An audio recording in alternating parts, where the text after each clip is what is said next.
So I just started a recording, and let's then initiate the first presentation on an overall introduction to ENRICH in the USA and this session.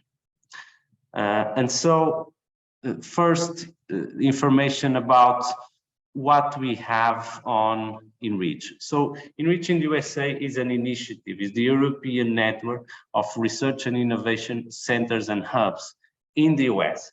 This was an initiative, or is an initiative, that has been funded by the European Commission program, the Horizon 2020. So ENRICH has received funding in 2017 of a total of 3 million euros. And then in 2021, that funding was renewed for an additional 1 million euros of grant amount, so that ENRICH could become a self-sustainable network of soft landings and hubs.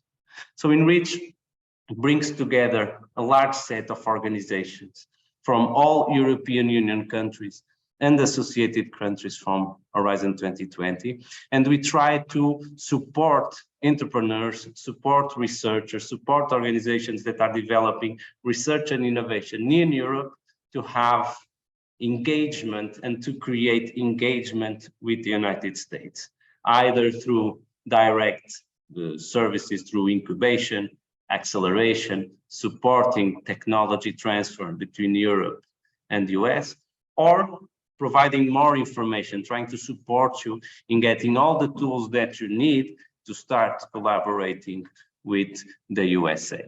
Of course, we are a large set of partners, which I will show in some of the later slides, but we are a large set of partners who work together, both from Europe and from the US, to try to support you in this action.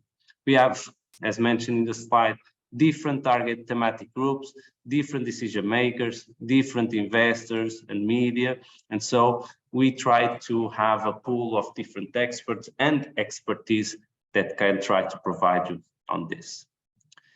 Going to the next slide, again, following what I just mentioned. So we are supporting EU innovation to enter North America, to enter the US, with joint activities and soft landing activities through not only the partners that are part of ENRICH in the USA, that are implementing ENRICH in the USA, but through the large network of soft landing hubs that we have created, of ambassadors that are part of our network and are supporting our action of ENRICH in the USA, and the different partners that are part. And so we try to take out the risk or minimize the risk of going to the US market and try to get as many support in getting as many tools as possible to have the needed access to funding and to other capabilities in the US that will help you in this endeavor. Of course, as I mentioned, this is an initiative that has been funded by the Horizon 2020, and you will see now in the next slide that, of course, ENRICH fits under an umbrella of other initiatives that the Horizon 2020 is promoting. So ENRICH in the USA is one of the 5 centers that is currently being developed and supported by the European Commission. So we have, besides the US, we have a center that supports internationalization to India, a center that supports internationalization to Latin America and the Caribbean, which is ENRICH in LAC, ENRICH in Africa, and ENRICH in China. So these 5 centers have, of course, their own aspects that are unique, but they all support European innovation and research in going to these different regions or markets. All of these 5 centers are currently being, I would say, under the umbrella of ENRICH Global, which is now an association created in Europe, which involves the different partners of ENRICH, and that aims to support the activities of the whole ENRICH network at the European level. So all of these actions have a coordinated, I would say, approach that, of course, fits the goals that I just mentioned. In the next slide, just very briefly, the network that we have so far, that we have been able to involve in the US, and that you will see when I present at the end what is ENRICH in the USA and exactly what we have been doing, you will see that during these 5 years of activity, we have been able to build a very strong network. Either this is because we are involving the best universities in the country, or many of the best universities in the country in the US. We are involving different incubators and accelerators in very unique innovation points from the US, involving the clusters, involving members also at the Euro level from EEN, the Enterprise Europe Network, or involving different industry representatives, incubators, accelerators, venture capital and investment agencies, both from the EU and the US, are currently and are very much active in ENRICH and supporting our activities. And so we see this as a very good opportunity for researchers, for businesses, for entrepreneurs, for startups who are looking for the US market from an European perspective, of course, and trying to see where there can be connections and support for this section. So after, this is actually my last slide before I pass the floor to Inês, but after, at the end of the presentation, I will have some slides to show you exactly what ENRICH is doing, exactly what services we are providing, and what we can be useful for you. So I now leave the floor to Inês, and thank you very much. Hello, everyone. Welcome to the webinar. I'm going to provide an overview of the US market and also some funding opportunities in the USA. So first, we will start with some variables that we take into account when analyzing the market, some general points about the US. It is 2.5 times the size of Western Europe. It is the most technology powerful country in the world, has a population of around 300 million and a GDP of $20 trillion and a GDP per capita of about 63,000. And there is 11.4% population that is below poverty, and the official unemployment rate is 3.6% as of this year. And here we have an overview of the states that contribute the most to the US GDP. The counties with the lowest density are primarily located in Alaska, Montana, Texas, and Nevada, and the high density counties include the large US cities. So from this data, it is important, especially from a consumer product view, to approach the US from a regional market perspective. And all of our market entry support for SMEs is focused on first identifying the proper regional markets in order to concentrate our efforts. And here some main points regarding FDI. FDI in manufacturing continues to increase while other sectors remain flat. So manufacturing segments are seen as opportunities by foreign investors, especially by Japan, Canada, and Germany, as we can see here. We would like to highlight some challenges and opportunities when entering the US market. First, we would like to highlight the relevance of SMEs, since they are essential drivers of innovation and growth and represent a significant share of US imports. SMEs can only supply small regions of the US market, and the level of exporting activity increases with firm size.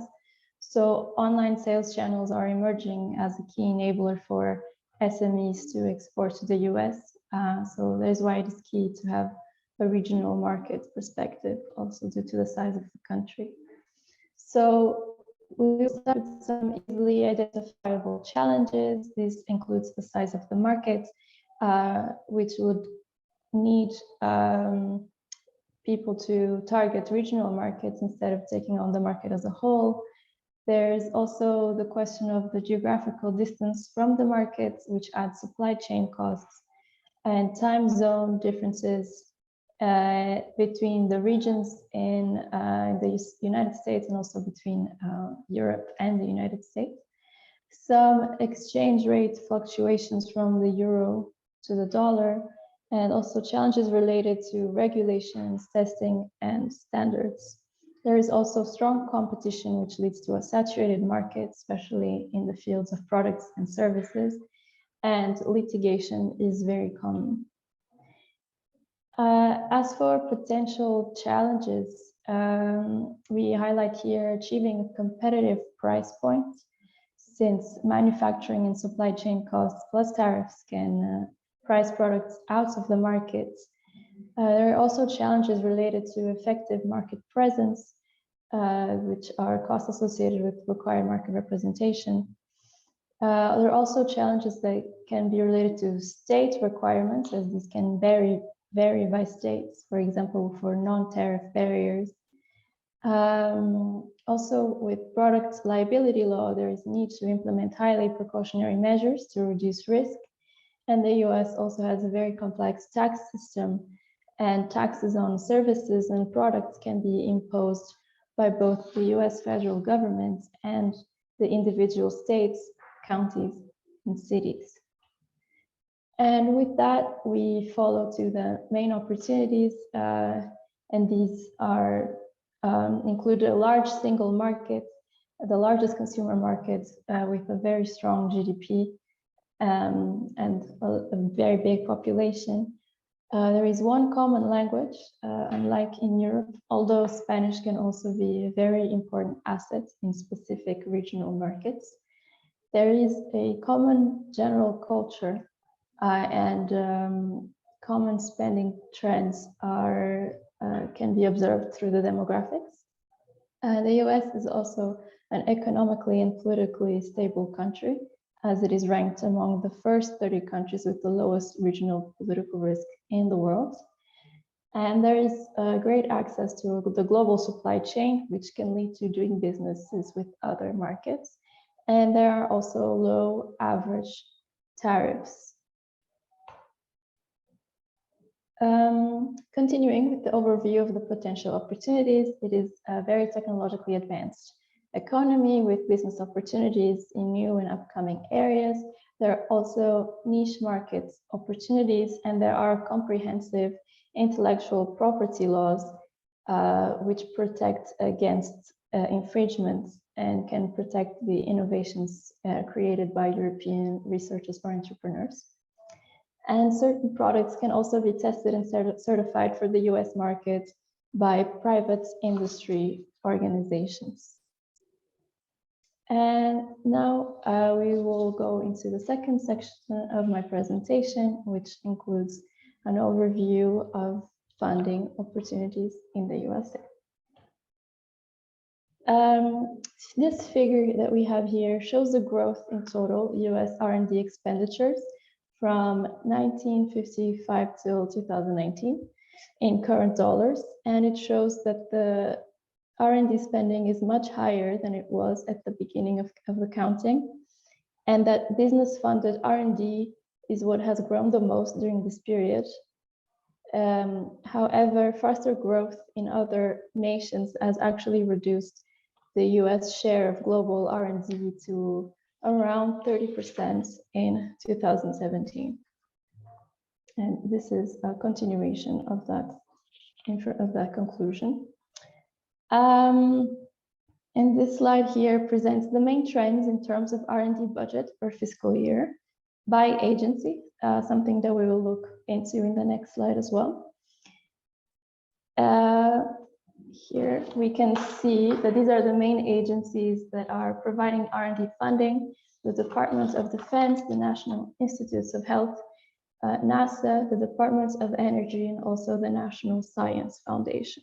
And so these are the most important departments and agencies when it comes to level of efforts in US federal STI spending. And these agencies provide funding for business and also academia. The National Science Foundation has a broad mandate which largely focuses on basic science, whereas the other departments and agencies here represented, they are more mission-driven agencies focused on specific research areas. And in addition to providing science, technology, and innovation funding to universities and businesses. These agencies, they also have internal laboratories which can represent an opportunity for collaboration with European researchers. So US federal applications take some time and require some experience with the US federal contracting procedures, and this can sometimes be an obstacle to international partners. So both EU and US funding opportunities for R&D are mainly provided through grant schemes. Nevertheless, complete applications for federal programs can be done in less than 3 months, and the grants are often awarded within 3 months of the submission dates. As for success rates, these can vary as there are differences across disciplines. The Departments of Defense and the Department of Energy grants, these are the ones that tend to have slightly higher success rates. And although US funding grants are generally open to international participation, it is considered rather difficult for citizens from different countries to obtain information regarding the application processes. So each funding opportunity across the departments and agencies has different needs and requirements, and normally a set of prerequisites or registrations are needed for the submission. So an example of how to apply to US funding grants is through the grants.gov website. And foreign applicants will usually have to complete the same registration process as domestic applicants, but will have some additional steps for the registration process. And applications can only be submitted online or through this website that is here presented, or through agency submitting systems. In general, and as we have stated before, agencies are not opposed to unfunded international collaborators, but there is not a very big effort to target international partners. So the participants will need to contact the grantor to assess the availability of obtaining funding for international entities. In most cases also, the main applicant's organization needs to be 51% owned by Americans or green card holders. So these grants and federal grants can be difficult to get, and EU or US state grants are easier for international entities to get. We will delve further into some funding opportunities that are available, and how we have selected these is through our research handbooks and innovation market guides, which ENRICH is producing. And so far, we have focused on these areas: e-health, production technologies, nanotechnologies, food technology, cybersecurity, agriculture technology, financial technology, and clean tech, and also transportation, cancer, renewable energy, and smart cities.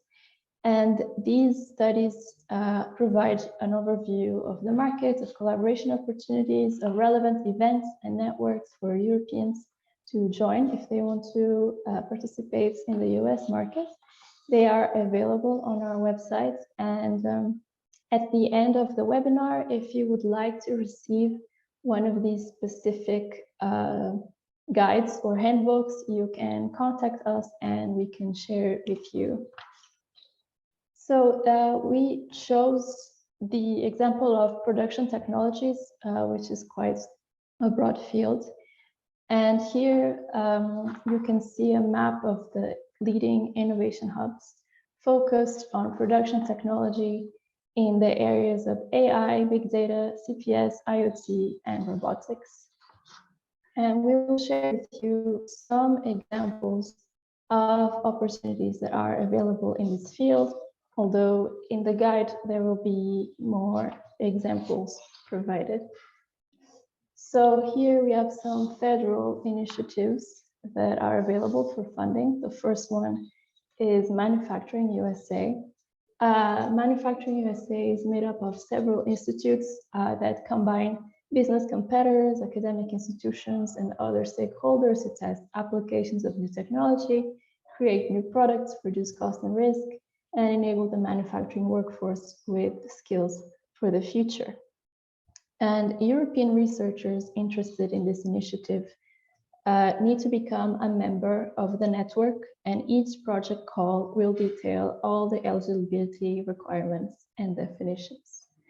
Another program we would like to highlight is the Department of Defense's ManTech program. As you mentioned before, the Department of Defense is a really big contributor to R&D funding in the US. And this program supports the development of technologies and processes for the advance of defense systems that are more affordable, timely, and sustainable. And the program aims to reduce acquisition and ownership costs through crucial production technologies. So for example, for this program, foreign eligibility criteria will depend on the level of sensitivity of the researchers and the specific policy of each agency. So the authorizing legislation and agency policies will determine whether the foreign individual or organization may apply for specific grants. And here we are highlighting an example of a state initiative, since we also have a speaker that is representing Pennsylvania in this webinar, and that is the Pennsylvania Manufacturing Initiative, which aims to support the growth and competitiveness of the manufacturing companies through 3 programs, such as the Pennsylvania Manufacturing Training to Career Grant Program, the Industrial Resource Centers Program, and the Pennsylvania Manufacturing Innovation Program. And these programs bring together universities, technical schools, nonprofit organizations in order to provide them with training and workforce development opportunities so as to advance the manufacturing industry in Pennsylvania. Another broad example we thought we'd share with you today is the example of clean tech. And here you can see again a map of the leading innovation hubs in the US focused on clean tech. We will again share with you some examples of federal initiatives and programs, as well as one specific state initiative and program. So today we'll share with you this program, the Critical Aspects of Sustainability, which is a program that is organized by the National Science Foundation.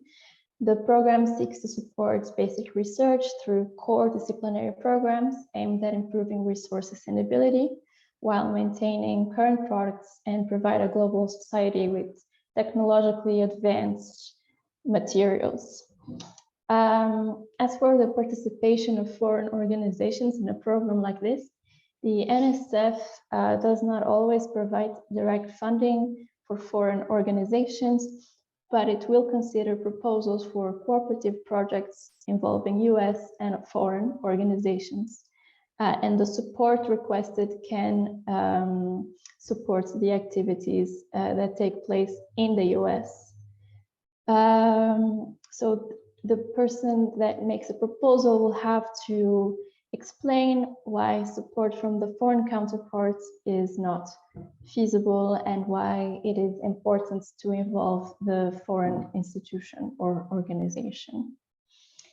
We would also like to highlight the Small Business Innovation Research Program, also hosted by the National Science Foundation, since it awards competitive funds to businesses so they can advance their technological potential and commercialize new products.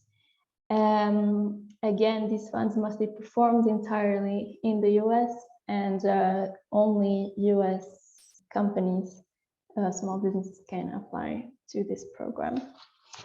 And lastly, I will share an example of a state initiative in this area, which is the Massachusetts Environmental Trust, a grant program that supports projects to enable innovative researchers to protect and restore natural resources.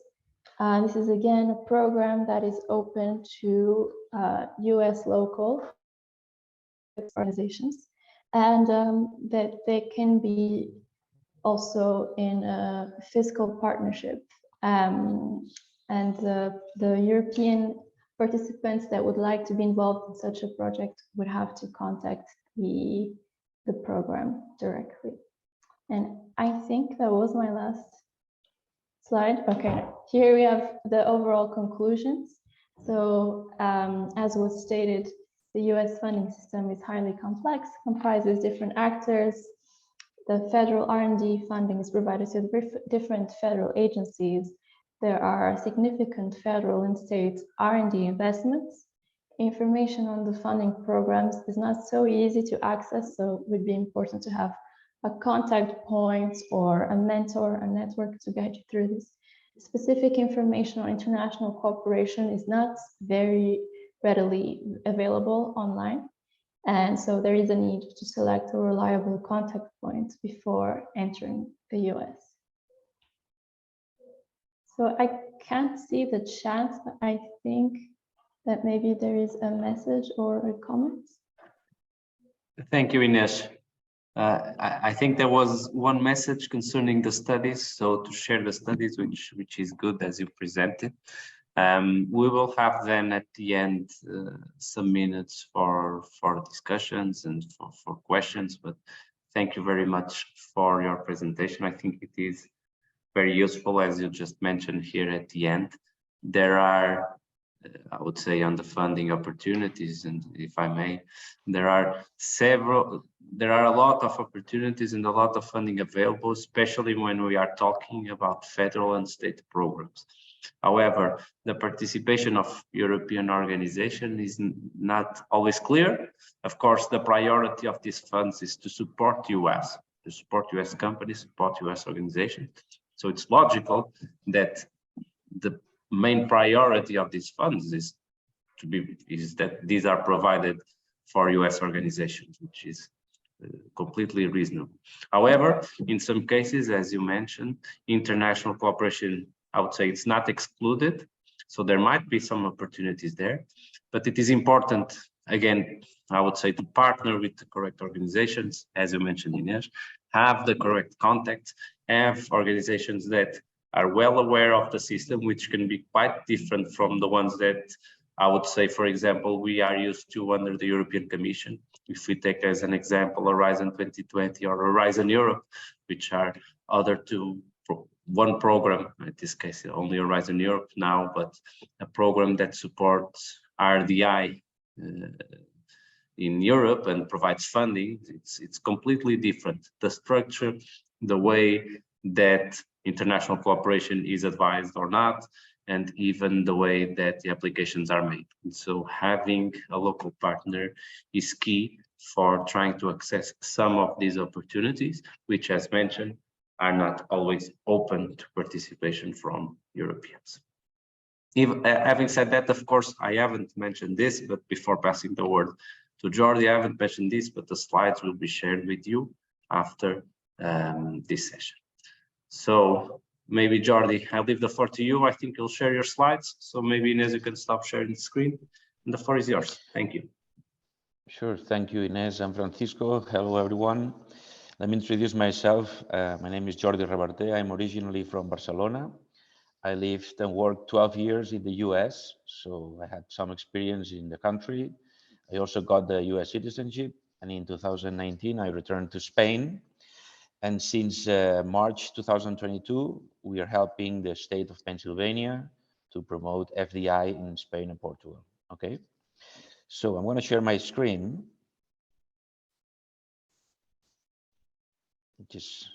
Can you see it right? Yes. Okay, so today is going to be a brief presentation and about three main topics. The first one is what are the main topics for the USA? The three questions I always get from people to know what happens in the USA. Then I'm gonna point out some opportunities for the whole country, and finally I'm gonna talk specifically about Pennsylvania. So every time I'm asked about the US, there are three topics that everybody brings up, and each one has an important conclusion that you should take in case you want to do business in the US. Those are the three questions. First is what happened with the employees at will? I mean, is it true that the companies can fire anyone at any time, like we're seeing now with Twitter, or is this just a myth? The second is about the litigation. No, everybody knows about how litigious is the U.S., but nobody knows why and if it's true. And finally, sometimes I'm asked, why are they leaders? What do they do different from us? So let me just comment all three briefly. The first one is, yes, employees at will means that the federal laws are very broad and people can be hired and fired at any moment. At the point that there is no contract, so you can hire anyone without a contract, just because you're paying them, that's the labor relationship. So why this happens? From the European point of view, we need to step back and think that everything that we consider rights for the US are benefits. For example, when we talk about vacations, we think that as a right, but in the US, this is a benefit. So yes, a company can hire a person to work 365 days a year. If they accept, if the parts are okay, they can do that. So vacations is not a right, is a benefit. But paid vacations, like we're used to, these are two benefits. You get the benefit of vacations and then you get paid. So these are two benefits. This is important because it's really hard to understand from our point of view. So the second thing is, okay, are there any rights for employees in the US? At the federal level, there are only three rights. First is the right not being discriminated if you're a minority. And then for companies with 50 employees or more, you have the right to get an offer of a health insurance. That's the famous Obamacare. And also women have 12 weeks pregnancy leave with no pay. They just keep you your position in the company. Okay. These are the only three rights that you get as an employee as a federal level. Then each state can add more rights. For example, California is the one who has the most. But generally, most of the states, they don't increase the rights. Okay. So how is it possible that something like this works? Well, basically because in theory, companies have all these advantages, but employees can leave at any time too. So the threat of you leaving the company is what keeps you in value for the company. So as you know, the labor mobility is huge in the US. People keep switching jobs, and this is also that we're not that used in Europe. Okay, I always say that the labor market is very different, and we shouldn't look at it from our European point of view because it's crazy. But on the other hand, for example, I'm from Spain. I cannot go there and tell them how bad their labor system is because they have 3% unemployment and we have 15. So it wouldn't be right. But the first conclusion from that topic is go to the US like if you're going to a very different country that you don't know anything about it. Just because we know the American culture and we know maybe the language, that's not enough. You have to approach it like a very completely different country. The second topic is about the litigation. Why they're always suing each other, demands. Well, basically, we need to understand one thing. In Europe, the majority of the countries, we have what is called the English rule.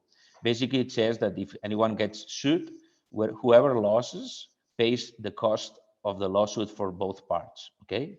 So if you get a demand, but then the judge says that you are innocent, you're not paying anything. The other part pays everything. That doesn't happen in the US. In the US, they have the American rule. And the American rule basically says that each part pays his own cost. Okay, they did that so they can allow anyone, like a poor citizen, to demand Coca-Cola without bankrupting himself. Okay, and this is very important to understand because it's not that there is a lot of litigation. There is a lot of like threats. Okay, so there are many lawyers that are specialized in threatening companies, but actually only like 5% of the litigation ends up in court. There is a lot of threatening, but not that litigation. Actually, if we look at the statistics, Germany is the one with the most litigation, more than the US. So because there are all these threats, it is true that the US is the country of the disclaimers. Everybody has to be very precautious, okay? There are disclaimers everywhere. You have insurance for everything. And this is maybe the most important conclusion from this second topic, that you need to be well prepared.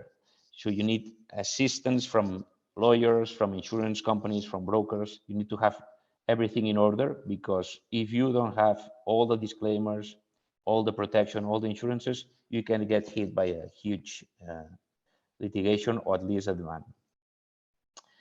The final one is, why are they leaders? What do they do different? I mean, are they smarter, taller? No, that's not true. The only conclusion I got from my years in the US is that basically the US has two things. First, it's very easy to start. So anyone with an idea, probably it's the easiest country in the world to start something. You can start a company online with less than $100. You have a company, you can start. So for them, they make it very easy to start. But as Ines said, then it gets complicated. So taxation and all these issues are quite difficult. And the second thing is what I call the secret formula. And maybe I can show you that formula, the success formula for them. In the US, they have a lot of diversity, huge diversity, and this is very important because they have people from all around the world. These people, they try a lot of ideas, and big and bold ideas. So there is a lot of different people trying a lot of different things, and they use a lot of resources. So that's, for me, their success formula. A lot of different people trying a lot of different things and big things with a lot of resources. In Europe, many countries like Spain, we do have diversity, but not that much. We do have ideas, but they are smaller and not that different. And finally, we have smaller resources. That's why we are the same, pretty much, but the results are not that big. And someone may say, okay, Jordi, that's not fair. You should compare the US with another super country. So let's compare it with China. What's the formula in China? This is the formula in China. Basically, they have a lot of ideas, they have a lot of resources, but they don't have diversity. That's why diversity is so important. Okay, after that, let's talk about the opportunities. As you know, after the sanitary crisis for COVID, there was the supply chain crisis with transportation. Then we had the energy crisis that we're still suffering, and probably we'll get a recession soon with the interest rates and inflation. So all these three problems that we have here actually are opportunities in the US, because first, the transportation there, they have the market very close to the products. So if a company is established in the US, they don't have to rely on freight, ocean freight, things like that. Second, they have a lot of energy and very affordable. They have nuclear energy, they have gas, they have oil, they have all the energy and a good price. Actually, they are exporting to the Europe now. And finally, they also have inflation and they also get a recession. But from my own experience, I know how quick they recover from that. It's a society that once there is a crisis, the recovery is very, very fast. And finally, they have an extra one that is the strength of the US dollar versus the euro. You know, it's almost 1-1. So this is something that helps them a lot to attract business.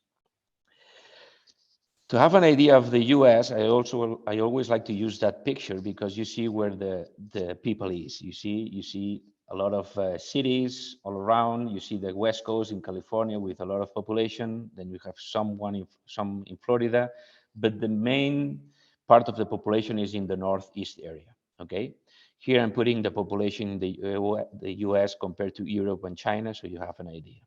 So this Northeast area is where we're going to focus because here is where Pennsylvania is. Pennsylvania actually is one of the most unknown states in European countries. Everybody knows about New York, Washington, Florida, California, but sometimes they have a hard time putting Pennsylvania in the map. As you can see, Pennsylvania is strategically located between New York and Washington. It has access from the Atlantic ports, but also from the Great Lakes. And by river, they have access to the Gulf of Mexico too. It has international flights. It has Philadelphia and Pittsburgh as the main cities. The capital is Harrisburg, but everybody knows about Philadelphia and Pittsburgh. And one thing about Pennsylvania that for me is the most important is not only the access for logistics, but is the location in the US. Because in one day drive, you can reach 40% of the US population and 60% of the Canadian population. So you are right there where the people is. If you are manufacturing or producing something, it's right next to your customers. And also, if you're living in Pennsylvania, you can spend a weekend in New York or Washington because it's at 1.5 hours by train, but not paying the cost of living that New York and Washington have. Okay. Next thing that is important about Pennsylvania, put it in perspective, is that if it was a country, it would be the 18th largest economy in the world. As you can see, it's bigger by GDP than Saudi Arabia or Switzerland. Population is 13 million. And besides the direct flights from Europe, because they have the American Airlines hub in Philadelphia, for me, it's very impressive that they have 250 universities, 7 of them like tier 1 universities. That's a lot of talent that it's produced in Pennsylvania. Let's talk about the key sectors in Pennsylvania. We're going to talk a little bit about life science, advanced manufacturing, energy and plastics, and finally, technology, innovation, and entrepreneurship. Life science, here, Philadelphia is the hub. So we're going to talk about Philadelphia and Pittsburgh. Here, Philadelphia is the hub for many of the life science industry. As you can see, it has a huge economic impact with 88 billion US dollars. And the area is leader in testing and medical labs, medical devices, drugs and pharmaceuticals, cell and gene therapy. Here, as Ines talked about before about the health, National Institute of Health, they got the most funding for cell and gene therapy. Many of the most famous pharmaceutical companies are around Philadelphia in the county called Chester County. And there are a lot of research centers there with discovery labs, Penn Innovation from Penn University, and many others. The second key industry is advanced manufacturing. And here we have to move to the west, to Pittsburgh, because Pittsburgh is getting a lot of attention about AI and robotics. As you can see, Pennsylvania is the 5th largest manufacturing industry in the US. They have a huge history about manufacturing, steel factories. The economic impact is even bigger than life science, it's 93 billion.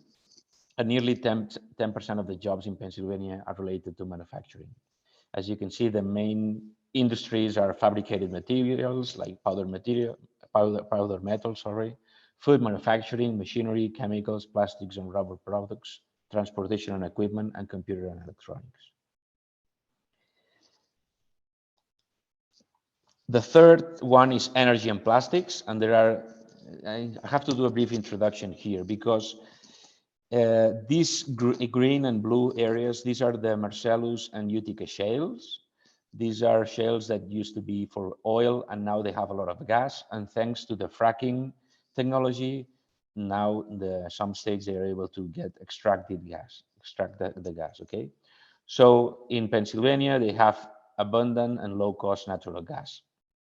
It's the second producer of natural gas, and by 2030 it's going to be the producer of 40% of the natural gas and liquid gas. It's the 3rd largest energy producer in the US and the 2nd in nuclear generated electricity. So what is Pennsylvania doing with all that gas?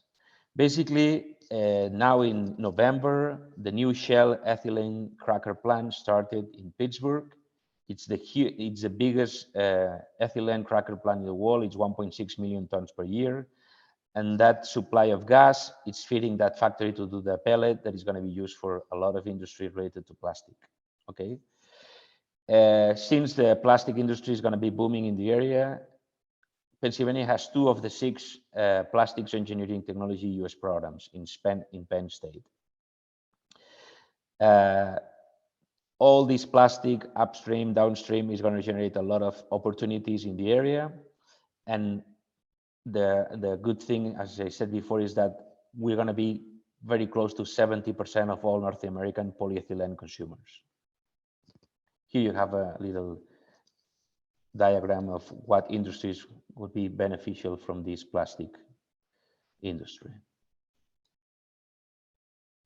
Finally, let's talk about technology, innovation, and entrepreneurship. As I said, the universities in Pennsylvania are one of its main strengths with 250. 6 of them are top 100 in the world. You know, probably the most famous ones are Penn University, Carnegie Mellon, Wharton, Drexel. Pennsylvania is on the top 5 states producing most STEM graduates, and as it says, among the highest ranking states in the US for life science doctoral degrees award. Okay, there is that diversity that we were mentioning before. For the US, they have this diversity because in 2020 they had 50,000 foreign students enrolled in the universities. Related to technology and innovation, here we have to talk again about Pittsburgh, because Pittsburgh has Carnegie Mellon as #1 university for AI. It also hosts the Bosch Center for AI Research Lab. It's member of the AI Triangle. It's also leader in the US for autonomous vehicle. They create the Neighborhood 91, that is like a neighborhood where you can have everything related to 3D, from raw materials to technology to print anything you want. And Pittsburgh has reinvented itself from a very industrial city to a very technological company, and it increased by 20% the tech talent pool.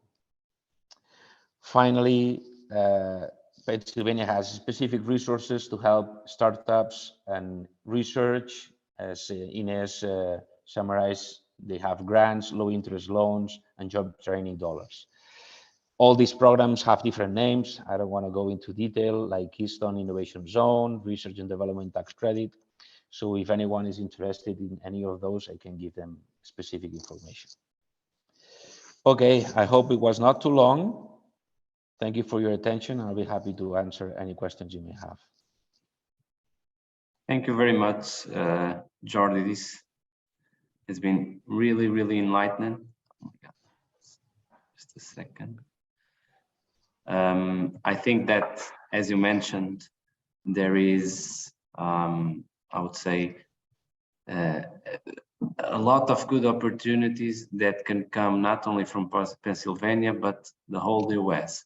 It is, for us, I would say, very interesting to get your views and your perspective from someone that has both the European and the US experience, so that understands the differences between both markets, the differences between both cultures. And so I think this has been really, really enlightening for us. And of course, if there are, as mentioned by Jordi and also by me, if you have any questions, you can of course post them on the chat, or we'll have a session after this short presentation that I will provide now. We'll have some time for you to also raise your hand and speak, so that we want people to participate, not only in written form, but to talk with us and to let us know their views as well and their comments. So we'll have some time for that after this presentation. So I hope that you can see my slides. I had a little problem just moments ago, but now that we've heard about the market, the US market, different perspectives, I will now show you what ENRICH in the USA as a program, as a tool and a support factor can do to help you in approaching the US market, and what services we are currently providing that can be of use to you. As I mentioned at the beginning, ENRICH in the USA, the European Network of Research and Innovation Centers, is funded by the European Commission. And by being funded by the European Commission as a project, we have, however, a business, I would say, oriented strategy where we try to provide, as mentioned on the slide, collaboration and commercialization support services to European researchers and innovators in the US. So we have, or we try to facilitate university-centric soft landing ecosystems. We try to get people together, people to collaborate, to have US investors to look for new business, new research opportunities, so that this can all maximize the chances of success when we are approaching this market. So we have, of course, a long, I would say, expertise within the consortium, and of course, all the actors that are supporting this initiative. But you will see here on the slide that we have different types of tools, let's call it like that, under our offer. So basically, the slide shows some of the services that ENRICH in the USA provides, taking into account 3 steps. The first, we call it education and connection, where we include in our offer of services different immersion programs that help you to prepare, to engage, to connect with the US market. Here, the idea is that we try to provide you either through participation in events, workshops, or even webinars like this, an experience that you can have and you can get in contact with specific organizations, specific expert contacts that can help you in understanding the market, in being more trained and helping you to build your relationship with the actors of the market. And so we do several things here. As I mentioned, we do events, we develop different handbooks and innovation market guides as presented by Inés, and these are available on our website. Or in case, as mentioned by Inés, in case you have interest in receiving any of these samples, you can just text us or email us, so we will provide this to you. And we have also different experiences that are connected with different events that you can access through ENRICH in USA. You can participate and expose your questions, expose your experience. The second step that we have in our offer as ENRICH, we call it the market validation. So this is related with virtual lending programs. So basically having a platform where entrepreneurs and researchers, of course from Europe and from the associated countries, can start their activities in the US market. So you can be introduced to different regional actors from the US ecosystem.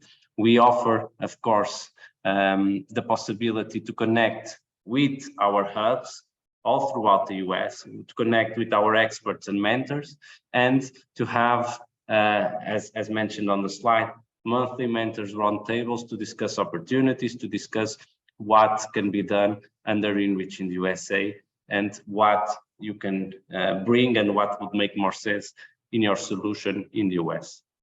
And the third type of offer that we provide concerns soft landing programs, that we are doing this through university incubation, through the partnerships that we have created. And we have, of course, different programs that you can be located in the US. So we offer as well a space, an office space for you in case you have that interest, through our network of universities, through our network of organizations. And we support you in this process of being present in the US, having networks of contacts in the US, and also in terms of visa support. So this is also provided in ENRICH in USA. And now, if we take a look at our network, you will see that in the map, if you look at the map first, you'll see that the blue circles, the ones that in the legend say center, maybe it's not very readable, represent the 3 centers that we have in the US. So we have one center in San Francisco, another one in Washington, DC, and the third one in Boston. Besides the center, we have our headquarters, which are, as a coincidence, also located in Philadelphia, Pennsylvania, through Temple University. And so these are our headquarters in the United States. Besides these centers and our headquarters, we have, as I mentioned before, several landing hubs, which are both universities and other types of organizations, for example, co-working spaces or other associations, which are examples of places and have specific thematic focus and are located all throughout the US. So we are talking, for example, about INCURA, which is the National Council of University Research Administrators. We're talking about Cal Poly, the Polytechnical State University, the University of Texas, George Mason University. So those organizations that are mentioned there are a part of our ENRICH in the USA network. and are part of our ENRICH in the USA landing hubs. So we provide the support in being located in the US through these landing hubs and by connecting with these landing hubs and these thematic areas of these landing hubs. Now, the next thing that we want to show you is that ENRICH in the USA is currently connecting and leveraging the Small Business Development Center Network, so America SBDC.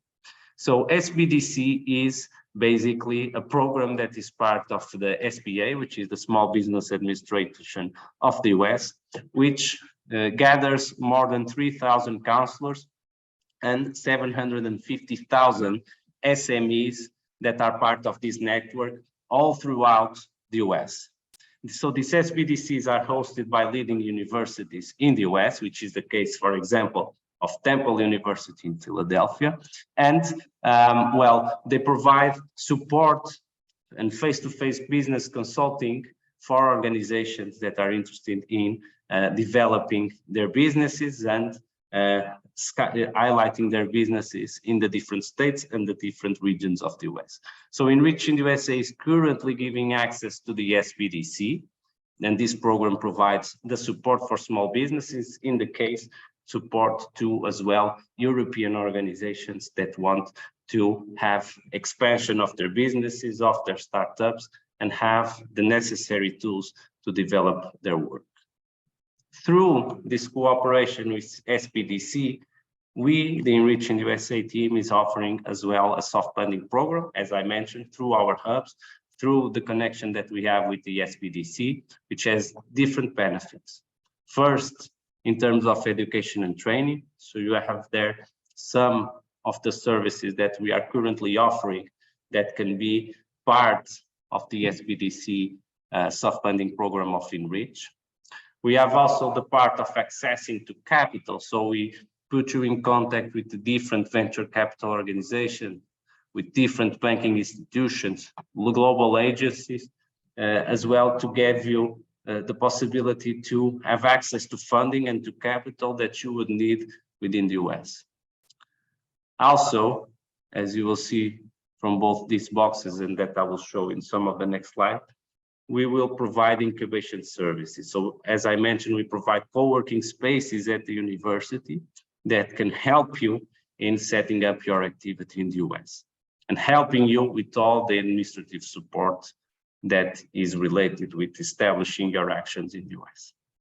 And of course, technical assistance, as I mentioned, in terms of mentoring, consulting, having help in terms of commercialization, getting the right partners, providing your service. And so this is also provided under the service of the soft landing program of ENRICH in USA.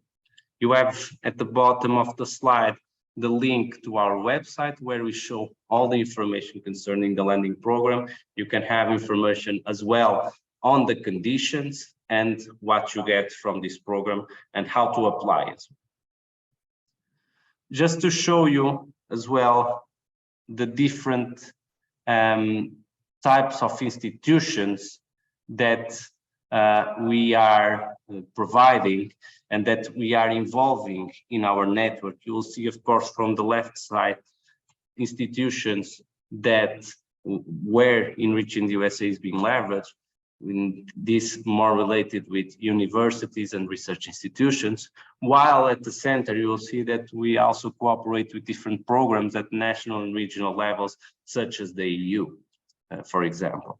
And on the right side, as mentioned by me in the past, different venture capital institutions, incubation centers, banks, and other investors that can help in expanding your business in the US. We have also, as I mentioned, been able to get a very considerable amount and expertise of ambassadors, experts, and mentors in ENRICH in the USA. So we'll see there some faces of people that have been quite active and that bring a lot of value to our center. So this community is as well very well reachable through our ENRICH in the USA website. You will see that at the bottom of the slide as well, we talk about an ENRICH community platform, which you can access through our ENRICH in the USA website, and where you can have access to all of this pool of ambassadors, experts, and mentors. It is free to register in the platform, and you can connect and can have access to the different sessions that we are developing, to the contents that we are developing for the different events, and the presentations such as this one that we are providing under the different ENRICH in the USA services. So I would say it's a great way to connect to this pool of experts and to our network. We have connected with the soft landing program and the services that I presented at the beginning.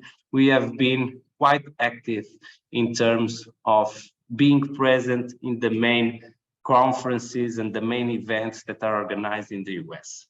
You will see in this slide some examples of the major events where ENRICH in the USA is present.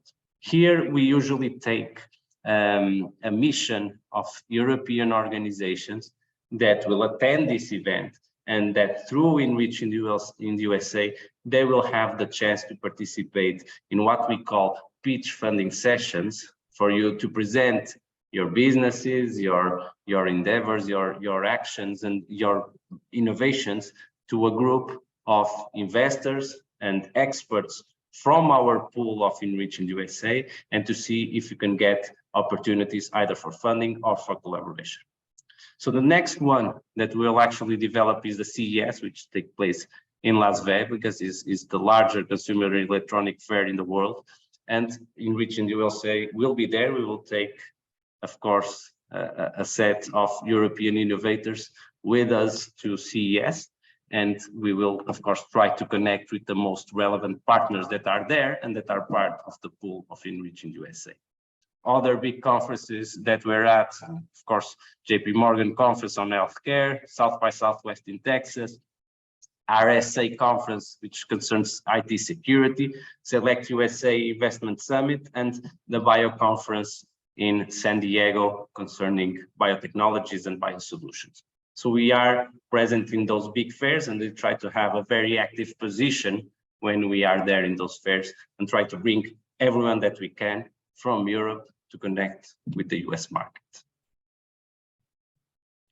Connected with ENRICH, although a separate initiative that is also funded by the European Commission Horizon Europe program, is the NGI Enrichers. We want to present you this because this is also a good opportunity, especially for researchers and innovators who want to spend between 3 to 6 months in the US, located in different universities and innovators which are hosting fellows from the EU. So in case you have an interest in next generation internet, in any of the topics that are mentioned there on the slide, there will be new calls for funding to support this soft landing in the US from EU fellows working in NGI. There will be an open call from the end of November until January, which can be of interest to you. You have there the website as well on the slide. But in case you want to know more information about NGI Enrichers and this opportunity, just let us know, and we'll try to share this with you as soon as possible.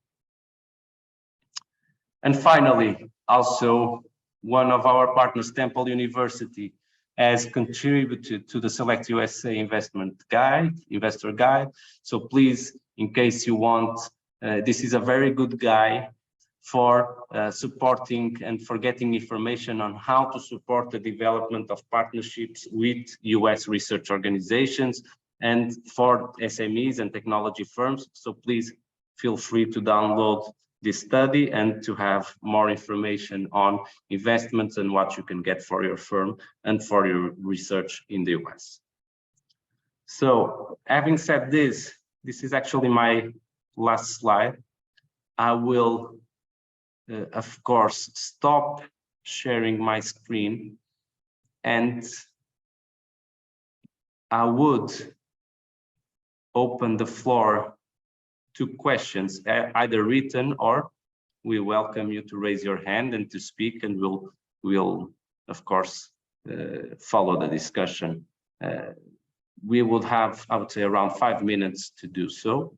So please let us know in case you have any questions, and thank you very much.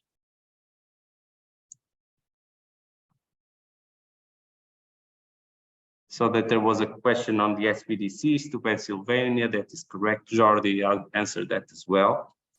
And in this case, yes, it is connected with the Temple University program that we are doing under ENRICH, under our soft funding program.